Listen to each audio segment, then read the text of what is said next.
이제 서너 살 먹은 아이가 어떤 일을 했을 때 엄마로부터 칭찬을 들었습니다. 아이고, 참 잘하네.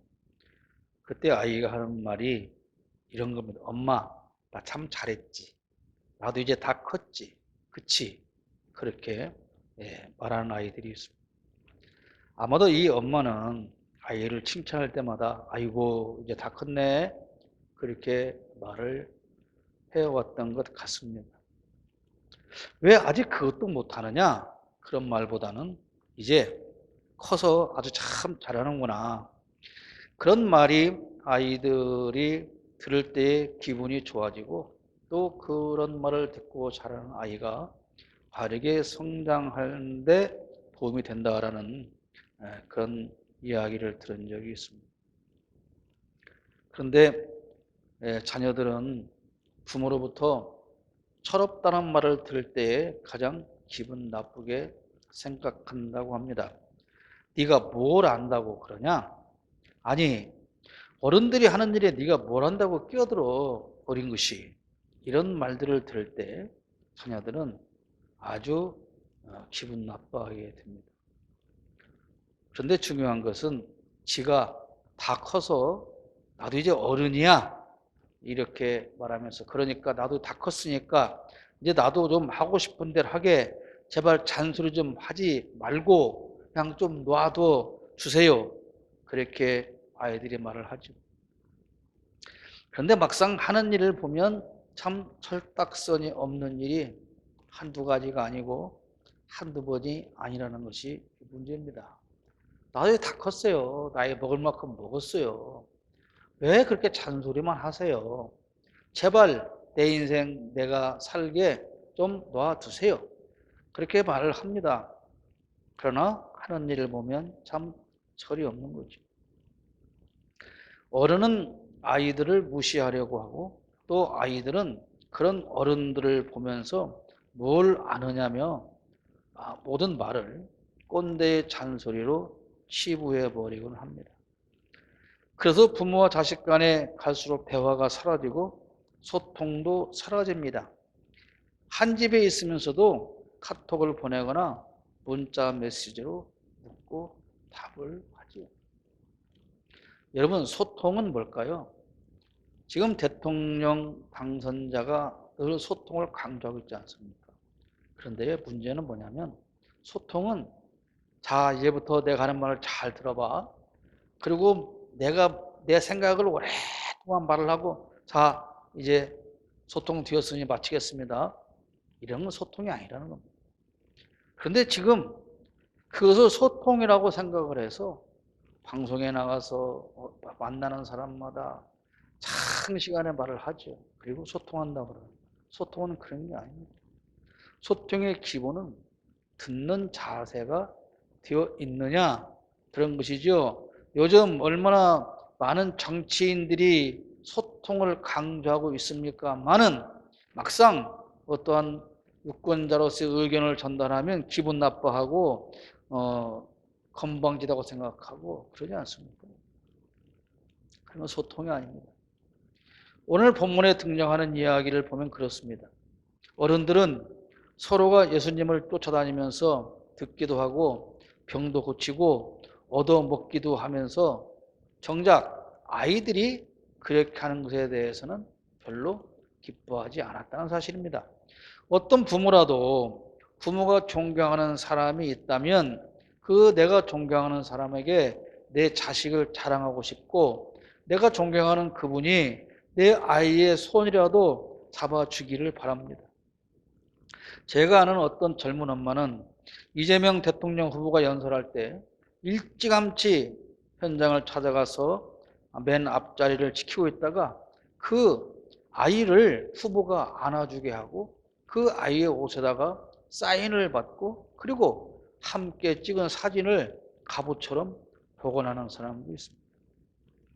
그러나 그 현장에서 아이를 데려오지 않은 사람은 그 자기 아이를 위해서 그렇게 안고 앞자리에 지키고 설치는 모습을 보면 별로 기분 좋게 생각하지 않는 것이죠. 오늘 본문도 그렇습니다. 예수님의 제자들이 아이를 데리고 와서 예수님이 쓰다듬어 주기를 바라는 사람들을 꾸짖었다고 말씀하고 있어요. 13절 말씀, 사람들이 어린이들을 예수께 데리고 와서 쓰다듬어 주시기를 바랐다. 그런데 제자들이 그들을 꾸짖었다. 그렇게 말씀하고 있습니다. 옛날 시골 장터에 약을 팔던 뱀 장수들이 하는 말이 있죠. 애들은 가라. 그런 말이 생각나긴 합니다. 애들은 좀 가. 지금 많은 사람들이 예수님 앞에 나와서 말씀도 듣고 오병이어의 기억도 체험하고 병도 고치고 그런데 아이들이 있으니까 걱정스럽다는 것이죠. 야, 애들은 좀 가. 제발 좀 가라. 그런데 그렇게 아이 데리고 온 사람들을 꾸짖는 제자들을 보신 예수님이 노하셨다는 거예요. 그러니까 제자들은 그런 겁니다. 아니, 이 복잡한데 왜 애들까지 데리고 와서 이렇게 복잡하게 만듭니까? 그 말을 들은 예수님이 노하셨는데 14절 보십시오. 예수님께서는 이것을 보시고 노하셔서 제자들에게 말씀하셨다. 어린이들이 내게 오는 것을 허락하고 막지 말아라. 하나님 나라는 이런 사람들의 것이다. 예수님께서 노하신 이유는 그 아이들이야말로 천국의 주인공인데 왜 오지 못하게 막느냐? 그런 말이죠. 그런데 이 말을 뒤집으면 어떤 말이 되는 거예요? 아이들이 천국의 주인공인데 오지 못하게 막는 너희들은 천국의 주인공이 아닐 수도 있지 않느냐? 그런 말이 아니겠습니까? 천국의 주인공이 아닐 수도 있는 어른들이 왜 천국의 주인공인 아이들이 정작 여기 오는 것을 막느냐? 그런 말씀이죠. 15절 보십시오. 내가 진정으로 너희에게 말한다. 누구든지 어린 아이와 같이 하나님 나라를 받아들이지 않는 사람은 거기에 들어가지 못할 것이다. 이게 중요한 단어입니다. 어린 아이와 같이 하나님 나라를 받아들이지 않는 사람. 그러니까 어린 아이들은 하나님 나라를 받아들이는데 이 아이들을 막는 어른들인 당신들은 하나님 나라를 받아들입니까? 그런 지금 질문인 것이죠. 우리가 읽은 이 세 번역에서 받아들인다라고 표현하고 있는데 개역개정 성경에서는 받든다라고 해석되어 있어요. 받든다는 말은 섬긴다는 뜻이죠. 받아들인다는 말은 접수한다, 믿는다 그런 뜻이죠. 그러면 어느 번역이 옳고 어느 번역은 틀렸냐? 그런 문제는 아닙니다. 받아들여야 받들게 되는 것이죠. 천국을 받아들여야 예수님의 말씀을 듣고 하나님의 말씀을 듣고 성경을 읽고 이 천국을 받아들이는 사람이 천국을 받들고 하나님을 받들게 되는 것입니다. 그렇다면 왜 어린 아이여야 하는가? 그런 질문이 남죠. 우리가 생각하는 어린이는 귀엽기는 하지요. 그런데 그저 철 없고 조금 더 크면 말도 안 듣고 그러지 않습니까? 이렇게 철없고 말도 안 듣는 그런 어린이가 천국을 갈 수 있다? 오늘 받아들인다는 말을 주목하자고 말씀드렸는데 이 말은 무슨 말이에요? 의심하지 않는다는 말입니다.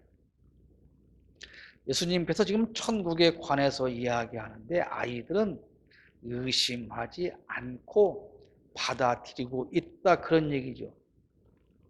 어렸을 때부터 여러분 다 교회학교 다니셨죠? 어렸을 때부터 교회학교에서 교육받은 어린이가 성경에 나오는 이야기나 천국이랑 지옥에 관한 이야기를 듣고 배울 때 의심하지 않고 받아들입니다. 저는 국민학교 3학년 때 받아들였습니다. 그때 들은 천국 이야기, 그때 들었던 지옥 이야기. 어느 여름 성경학교 때 들었던 그 지옥 이야기가 너무너무나도 무서웠어요. 저는 지옥 가면 안 되겠다. 그렇게 생각하고 그때부터 성경 이야기가 받아들여졌고 그랬던 것 같습니다. 그래서 정작 나에게 그것을 가르쳐 주었던 그때 여러분중학교 선생님, 동네에서는 또 선배지요. 그분은 교회를 떠나갔습니다.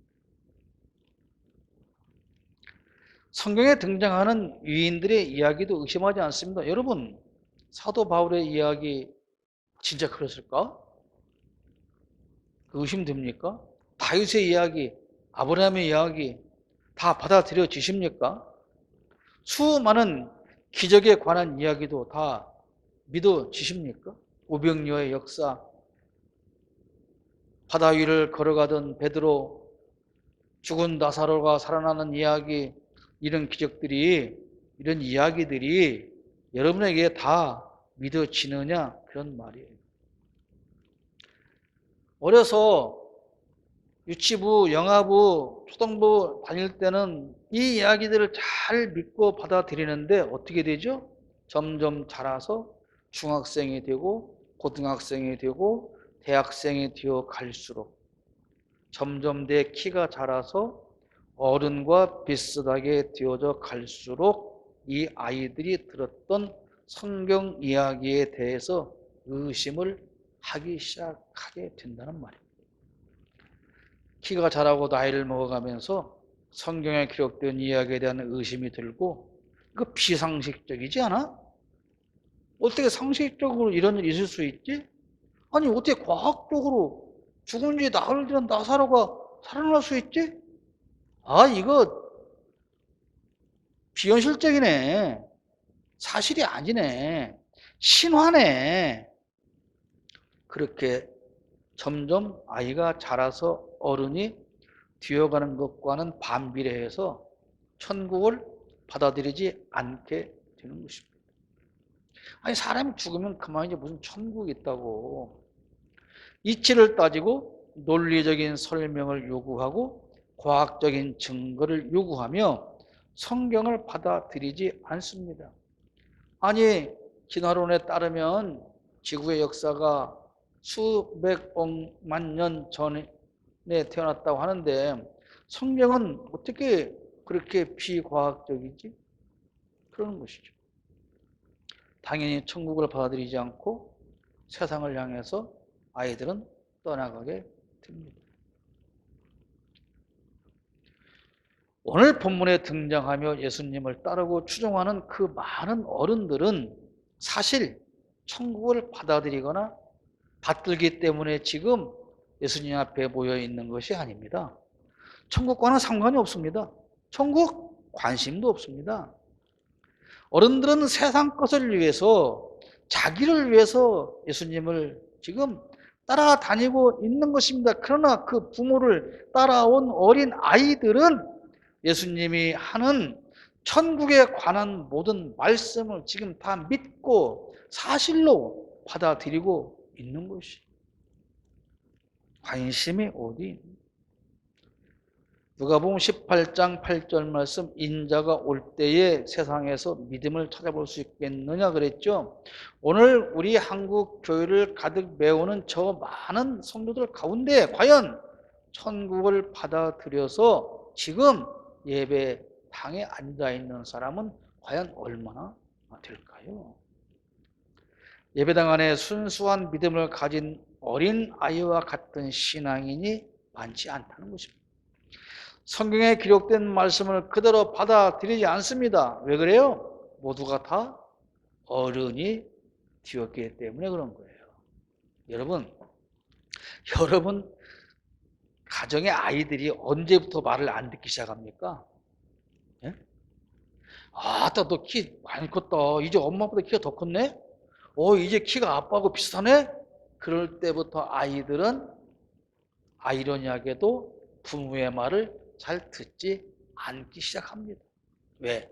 나도 이제 엄마나 아빠나 비슷해.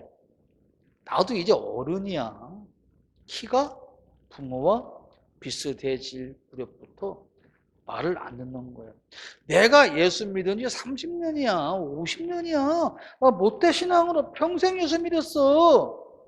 내 키가 하나님과 별 차이가 없어.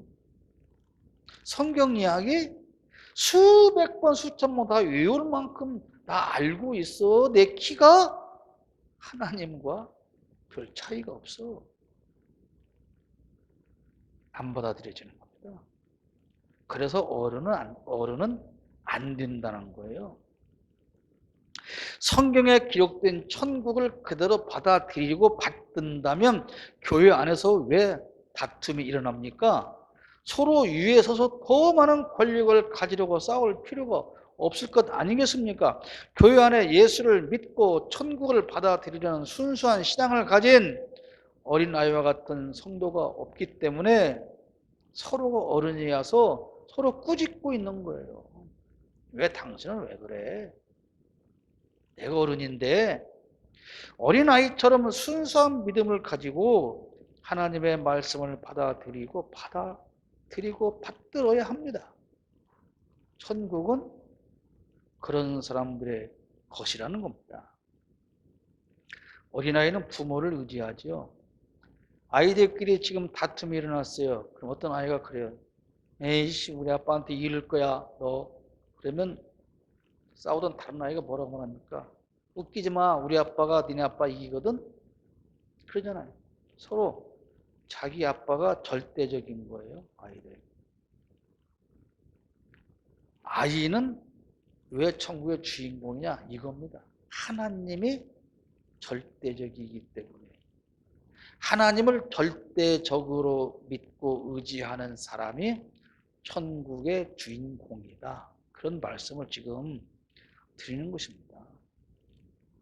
아이는 궁금할 때마다 부모에게 묻죠. 아이의 관점에서는 부모가 전능한 사람이기 때문에 그러는 거예요. 우리 아빠는 모르는 것이 없어요. 아이의 입장에서는. 우리 엄마는 모르는 것이 없어요. 그런데 그러던 아이가 점점 나이를 먹어요. 학교에 다니기 시작해요. 태도가 달라집니다. 우리 엄마도 모르는 게 있구나. 우리 부모가 최고인 줄 알았는데 옆집 철순의 부모가 돈도 많고 더 힘도 세구나.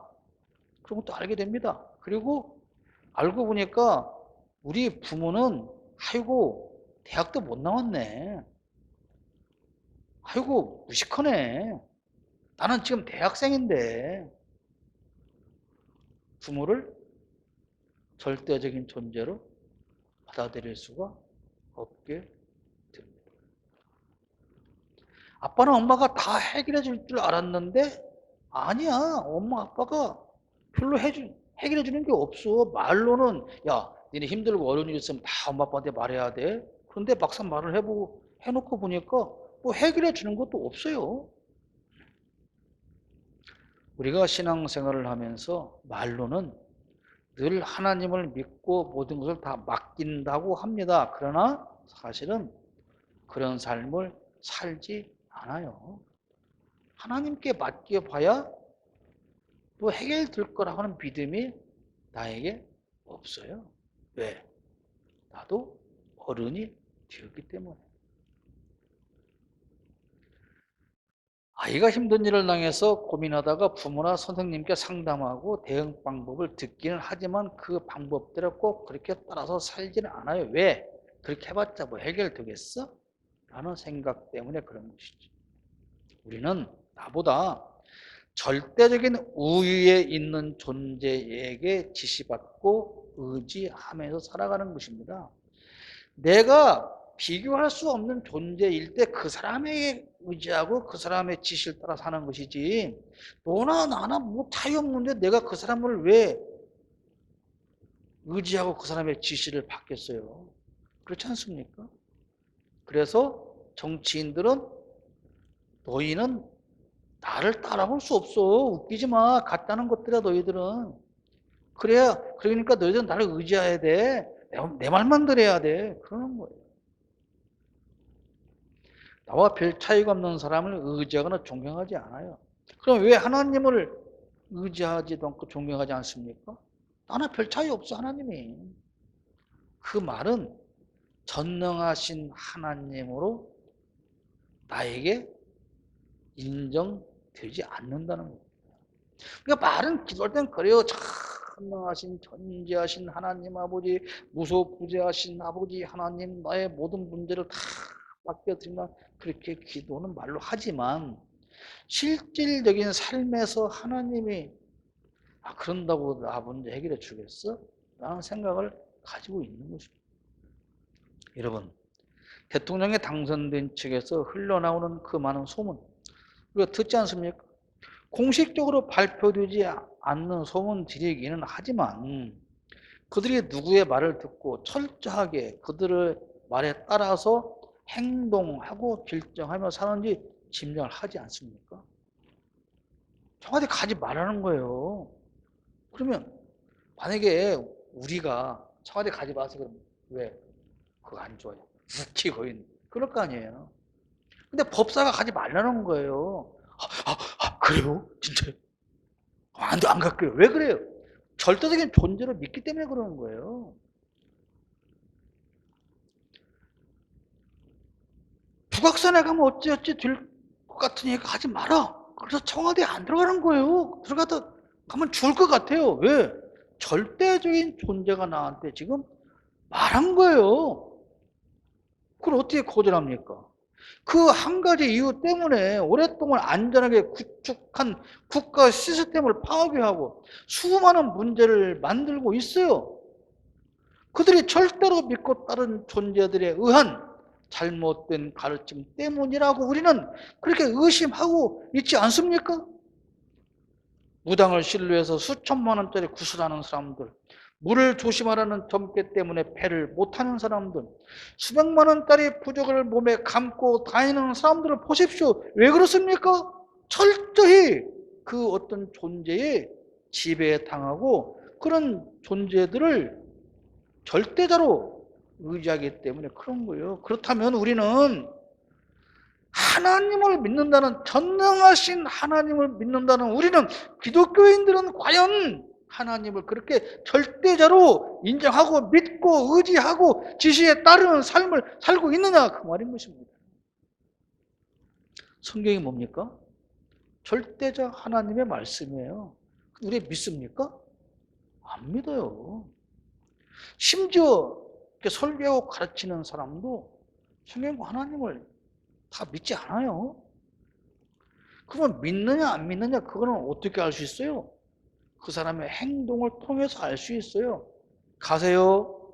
그 말을 듣고 가면 가라고 한 사람을 믿는 거 아닙니까? 가지 마세요. 그래서 안 가겠습니다. 그러면 가지 마세요라고 말한 사람은 우리가 믿는다는 증거 아닙니까? 그런데 기독교인들을 보십시오. 성경에서 하라고 한 것을 합니까? 안 하잖아요. 하지 말라고 하는 것은 또 해요. 왜 그래요? 하나님을 믿지 않는 증거예요, 그게. 그러면서 늘 말로는 뭐라고 합니까? 하나님을 믿습니다. 사실은 믿지 않아요. 믿지 않습니다. 왜? 그들의 행동을 보면 알아요. 오늘 한국 교회, 오늘 이 시간에 예배당에서 예배하는 그 모든 사람들이 하나님을 믿느냐 안 믿느냐는 그들의 행동을 보면 알 수가 있는 겁니다. 목사들이 하나님을 믿느냐 안 믿느냐는 그 목사들의 설교를 듣는 것이 아니라 설교하고 나서 어떻게 행동하느냐를 보면 알 수가 있는 거예요. 설교는 다 잘합니다. 저도 설교는 잘할 수 있어요. 행동이죠. 행동이 증명하는 겁니다. 지금 정치의 계절이지 않습니까? 정치인들을 보십시오. 늘 국민들을 위한다고 합니다. 그런데 그들이 진짜 하는 행동을 보면 뭔 국민을 위해? 우리가 그렇게 말하지 않습니까? 뭘 보고 알아요? 말 보고 아는 게 아니라 그들이 하는 행동을 보니 나를 위하지 않네. 신임 대통령이 취임한 장소가 어디입니까? 여기도 국회의사당이잖아요. 그날 의사당에 국회의사당에 출근하는 모든 공무원들로 뭐라고 했어요? 차 갖고 오지 마. 주차장에 차 대지 마. 아니 차 갖고 오고 말고는 네 맘인데 주차장에는 차 한 대도 들어올 수 없어. 뭐 어쩌라는 겁니까? 어떻게 하라는 거예요? 그게 국민을 위하는 겁니다. 그게 고발 뉴스에 그 얘기 나오더라고요. 어쩌라는 거예요? 대통령의 집무실과 관절을 결정하는 과정을 보십시오. 내가 살 거니까 내놔. 다음 문제 난 모르지. 제가 이 말까지 하긴 다 그렇습니다만은 국방부 장관 공간을 쓰기로 했는데 어느 날 외교부 공간으로 문서가 온 게 아니고 전화가 온 거예요. 대통령 당선자의 부인이 전화를 한 거예요. 나 지금 그 집 보러 가볼 거예요. 그리고 개 끌고 지금 와서 지금 둘러보는 거예요. 앞은 건물인데 뒤에 있고 앞 건물은 다 행사장입니다. 연회장. 그러니까 외국에서 대통령만 오는 게 아니고 차관도 오고 장관도 오고 대사도 오면 다 거기서 행사하는 거예요. 그리고 장관은 그 위층에서 하는 거예요. 개 끌고 가서 지금 현재 거기에 살고 있는 외교부 장관 부인이 70이 넘었어요. 저 집 보면 평양에 돌아올 때 잠깐 나가 계세요. 그래서 이분이 30분 동안 마당에 와서 이러고 있는 거예요. 이러고.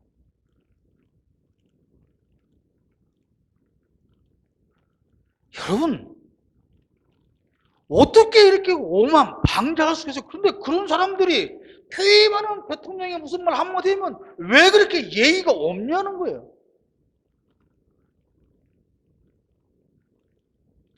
말로 공정을 외친다고 공정해집니까?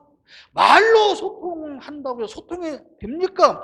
행동으로 그것을 증명을 해야 되는 것입니다. 그냥 말하지 않아도 저 사람 저 행동 보니까 소통을 중시하는 사람이구나. 말하지 않아도 저 사람 하는 거 보니까 참 공정한 사람이구나. 그렇게 행동으로 증명돼야 하는 것이죠. 아이들은 부모님의 말씀을 절대적으로 받아들입니다. 절대적으로 의지합니다. 그런데 아이가 조금만 자라면 부모에게 도움을 청하지 않아요. 내가 도와줄게. 아니야. 아빠 내가 알아서 할 거야. 그렇게 말하지 않습니까? 그러면 잘해야 되는데 잘합니까? 일을 망칠 때가 더 많지 않아요? 우리 신앙인이 예수 믿는 사람이 지금 그렇게 산다는 거예요. 하나님 우리의 전능하신 아버지라고 말은 합니다. 그런데 그 전능하신 아버지는 믿거나 의지하지 않아요. 필요한 것을 달라고는 하지만 나에게 닥친 문제는 내가 해결할 테니 하나님 참견하지 마시고 잠깐 밖에 나가 있어요. 나도 다 키 컸거든요. 그래서 부모를 무시하는 철없는 자식과 다르지 않다. 그런 말. 15절 말씀을 다시 읽습니다. 내가 진정으로 너에게 말한다. 누구든지 어린 아이와 같이 하나님 나라를 받아들이지 않는 사람은 거기에 들어가지 못할 것이다. 어린이 주일마다 우리가 듣던 설교가 있습니다. 저도 들었습니다. 어렸을 때 이 본문으로 들은 설교죠. 어린 아이와 같아야 천국에 간다. 그럼 왜 어린 아이와 같아야 천국 가느냐? 아이는 죄가 없기 때문이다. 어린아이는 순진하기 때문이다.